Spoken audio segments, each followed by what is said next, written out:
আগামীকালের নির্বাচনের ফলাফল কি হতে পারে সেটা নিয়ে নানান প্রেডিকশন নানান জনে দিচ্ছেন।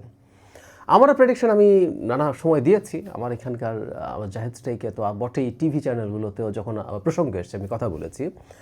সেই ব্যাপারে ফাইনাল একটা মন্তব্য করতে চাই। এবং নির্বাচনে কে জিতবে আমি বরং এভাবে বলি, এই নির্বাচনের ফলাফল প্রকাশের আগেই, এমনকি নির্বাচনের একটা ভোটও দেওয়ার আগে জামায়াত জোট, বিশেষ করে জামায়াত ইসলামী জিতে গেছে। তাদের এই জেতাটা কতটা টেকসই হবে সেই প্রসঙ্গেও কথা বলতে চাই। জামাত কীভাবে জিতলো সেইটা বলবো ভিডিওর পরের দিকে। তার আগে আমার সিট নিয়ে প্রেডিকশন। কিছুদিন আগে একটা ফটো কার্ড ছড়িয়ে পড়লো, আমি বলেছি বিএনপি 250 সিটে জিতবে।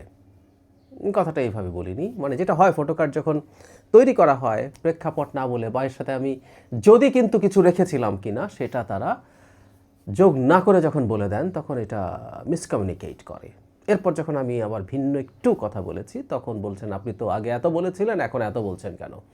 যাই হোক, আমি আমার ঘটনাগুলো আবার বলি, মানে কী কী হতে পারে এই নির্বাচনে। আমাকে যদি জিজ্ঞেস করা হয় বিএনপি কতটা সিট পাবে, মানে ধানের শীষ প্রতীক কয়টা সিট পাবে, বিএনপি বলতে এখানে দুইভাবে আছে আসলে। স্বতন্ত্র প্রার্থী আছে বিএনপির বাইরে, এটা বিরাট একটা অংশ, সংখ্যাটা বিরাট, 79টা সিটে 92 জন আছেন। সো তাদেরকেও এক ধরনের বিএনপি হিসেবে ধরা যেতে পারে, কিন্তু আমি মার্কার কথা বলছি, ধানের শীষ। যদিও ধানের শীষের বাইরেও বিএনপির জোটের কয়েকজন আছেন যারা অন্য মার্কা নিয়ে নির্বাচন করছেন, সেখান থেকেও কয়েকজন জিতে আসবেন, কয়েকজন হারতেও পারেন। কিন্তু ধানের শীষের ক্ষেত্রে আমি মনে করি বিএনপি 2/3 মেজরিটি পাবে।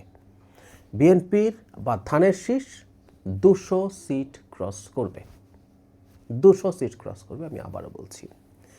বাকি সিটগুলোর মধ্যে জামায়াত ইসলামী, তাদের জোট, বিএনপি স্বতন্ত্র, তারা নিশ্চিতভাবেই 100-র নিচে থাকবে। এটা নিয়ে আমার কোনো কনফিউশন নেই, এগুলো হলো নিশ্চিত। কিন্তু আমি যে রেজাল্টটা বললাম এটা একটা কনজারভেটিভ প্রেডিকশন বিএনপির দিক থেকে। সিট আরও বাড়তে পারে, আরও বাড়তে পারে। আর 250-এর কথা আমি বলেছিলাম সেটা হচ্ছে এইভাবে, সেটা এখন আমি সম্ভাবনা উড়িয়ে দেই না। বাংলাদেশের মানুষের বিজয়ী প্রার্থীকে, বিজয়ী দলের প্রার্থীকে ভোট দেওয়ার প্রবণতা থাকে, বিশেষ করে আনডিসাইডেড বা সুইং ভোটার যারা আছেন তারা এটা করেন। তারা দেখছেন কাকে ভোট দেবেন। সুইং মানে হচ্ছে তারা ডিসাইড করেননি, তারা যদি ধরেই নেন কাগজে কলমে, বলছে জামাতের প্রার্থীকে তাদের মনে হলো দেওয়াটা বা এনসিপির প্রার্থীকে দেওয়াটা তাদের কাছে ভালোই মনে হচ্ছে বিএনপির ওই লোকাল ক্যান্ডিডেটের চাইতে, তাদের ভালো মনে হতেও পারে। তারা ভাবছিলেন যে জামাত বা এনসিপির ক্যান্ডিডেটকে দেবেন, কিন্তু যদি ফ্লো বা উনি যদি বোঝেন যে বিএনপি ক্ষমতায় আসছে, 151 অন্তত পাচ্ছে, তখন প্রবণতা থাকবে বিএনপির প্রার্থীকে ভোট দিতে, কারণ তাতে তারা মনে করেন এতে তাদের এলাকার উন্নয়ন বেশি হবে। এটা খুবই সিরিয়াস ধরনের পারসেপশন, কিন্তু এটা ভালো বলে আমরা বলি না। একটা এমপির কাজ লোকাল গভর্নমেন্টের না, তিনি লোকাল গভর্নমেন্টের চেয়ারম্যান না। উন্নয়ন করবেন উপজেলা চেয়ারম্যান, উন্নয়ন করবেন মেয়র ইত্যাদিরা, কিন্তু এমপি করবেন না। কিন্তু এটাই আমাদের এখানকার প্রবণতা। এবং দেখবেন সংস্কারের কথা বলে বলে বিরাট শোরগোল করেছেন যারা, সেই সব পার্টির এমপিরাও এই লোকাল ইস্যু নিয়েই আসলে ভোট চাইছেন। তো ফলে সেই পরিস্থিতি যদি হয়, সেই প্রেক্ষাপট যদি হয়, এবং আওয়ামী লীগ এবং তার সাথে মানে হিন্দু ভোটারদের একটা বিরাট অংশই, প্রায় সবাই আওয়ামী লীগকে ভোট দেন, এরা যদি ভোট কেন্দ্রে যায়, সাথে যদি ওই ফ্লোটা তৈরি হয়, তাহলে বিএনপি 250-র কাছে চলে যেতে পারে। এটা আমি এখনও মনে করছি, এই প্রেক্ষাপটে দাঁড়িয়েও মনে করছি। শুরুতেই বলেছিলাম নির্বাচনের ফল যাই হোক জিতেছে জামায়াত ইসলামী। কিভাবে সেটা? এই যে জামায়াত ইসলামীকে নিয়ে এত আলোচনা করা হলো, জামায়াত এখন ডিফ্যাক্টো বিএনপির প্রতিদ্বন্দ্বী হিসাবে হাজির হয়েছে। ডিফ্যাক্টো কারণ বলছে একটা দলের অনুপস্থিতিতে আছে আওয়ামী লীগ, সেটা নিয়েও আসছি। জামায়াত ইসলামী এমনকি জিতে যেতে পারে এই ধরনের একটা পারসেপশন তারা হাইপ তুলে অনলাইনে বিশেষ করে তৈরি করেছে, এবং আমাদের এডুকেটেড মিডল ক্লাসের একটা অংশ এটা বিশ্বাসও করছেন। এই হচ্ছে প্রেক্ষাপট। বিরাট সাফল্য। সারা মিডিয়াতে কাভারেজ পেয়েছে, মানুষের মাথায় দাঁড়িপাল্লা মার্কাটা দাঁড়িয়ে গেল, অনেক বড় অর্জন। এবং আমি সিরিয়াসলি মনে করি আওয়ামী লীগকে নিষিদ্ধ করার পেছনে জামাত এনসিপি এরা এত শক্তভাবে ছিল এই কারণে, কারণ আওয়ামী লীগ থাকলে তাদের এই অবস্থা হতো না।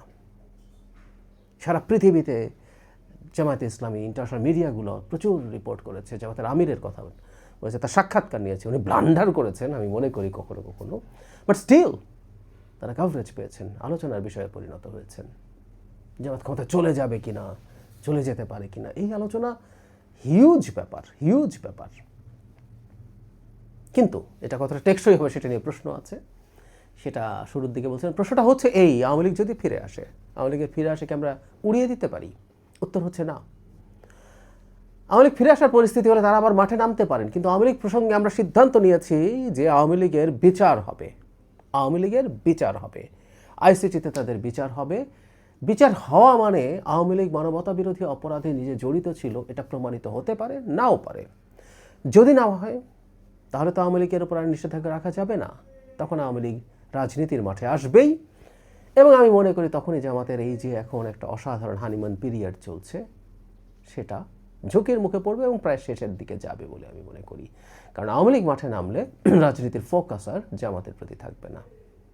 অনেকে বলেন এই কারণেই এই ধরনের একটা পরিস্থিতি হতে পারে ভেবেই জামাত ইসলামী এবারকার জন্য তাদের সর্বোচ্চ চেষ্টা করেছিল যেন তেন করে যেন কোনো কিছু যেন করা যায়, ইলেকশন ইঞ্জিনিয়ারিং করেও না।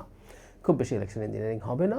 জামাত সম্পর্কে যা বলছি, মানে সবচেয়ে ভালো সিচুয়েশনেও তারা 50 থেকে 60 এর বেশি সিট তারা পাবে বলে আমি মনে করি না। বাকিরা স্বতন্ত্র, আর এই বিএনপির এত স্বতন্ত্র না থাকলেও আমি যৌক্তিক কারণে বিশ্বাস করি স্বতন্ত্রদেরকে জামাত ফাইন্যান্স করেছে ধরে রাখার ক্ষেত্রে। এই স্বতন্ত্র না থাকলে তাদের এই পরিমাণ সিটও পাওয়ার সম্ভাবনা ছিল না। বটম লাইন, সিটে বিশাল ব্যবধানে জিতেছে বিএনপি, জিতবে, কিন্তু জামাতেরও এক ধরনের বিজয় আছে, এটাও ছোট না, খুবই বড়।